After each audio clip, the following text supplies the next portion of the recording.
এত ভিডিও করেছি, এত এত ঠাকুর দেখছি, আর কি বলবো বন্ধুরা। দেখো গেটটা কত সুন্দর লাগছে। তো আমরা দেখো সেই সারা রাত কিন্তু অষ্টমীর দিন ঘুরেছি, এবং ঘুরতে ঘুরতে গেলাম একটা রোডের পাশে এত সুন্দর মূর্তি, প্রতিমা, এবং এখানকার ডেকোরেশন যা করছে সত্যি একদম অন্যরকম এবং খুবই ভালো লাগলো। তাই ভাবলাম যে রাস্তার যেহেতু একদম সামনেই আছে, তাহলে অবশ্যই আমরা মানে ভিডিও এই মূর্তিটা দেখে যাব। তাই ভিতরে ঢুকে পড়লাম, ঢুকে দেখলাম বর বউ বানিয়ে রাখছে, মানে বিধবা বিবাহ কবে প্রচলিত হয়েছে, কি হয়েছে, এই সব সম্পর্কে এই পুজো মণ্ডপটিতে তৈরি হয়েছিল।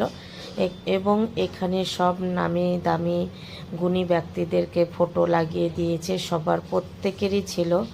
আর দেখে তো মানে মুগ্ধ হয়ে গেছিলাম, এত সুন্দর করে বানিয়েছিল।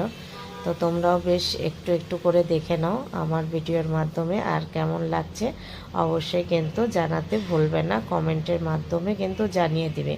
তারপরে দেখো দুর্গা মা এত সুন্দর লাগছে। এই দেখো আমাদের দিদিও কিন্তু উপরে ঝুলছে আর কি বলবো, মানে দিদিরও ফটো লাগাই দিয়েছে। তো যাই হোক, খুব ভালো লাগলো সবার ফটো দেখে। আর এই পুজো মণ্ডপটি একদম অন্য রকমের একটু বানিয়েছে, তাই খুবই ভালো লেগেছে। তো তোমাদেরকে কেমন লাগলো অবশ্যই জানাবে। আরও নেক্সট ভিডিও নিয়ে আসছি। আর তোমরা এই রাস্তার মানে লাইটিং যে করছে এটা দেখো কত সুন্দর লাগছে, তাই এটাকেও একটু ক্যামেরা করে নিয়ে এই ভিডিওর সাথে লাগিয়ে দিলাম। Tata, bye bye. আর অন্য কোনো ভিডিও নিয়ে চলে আসবো। Bye bye.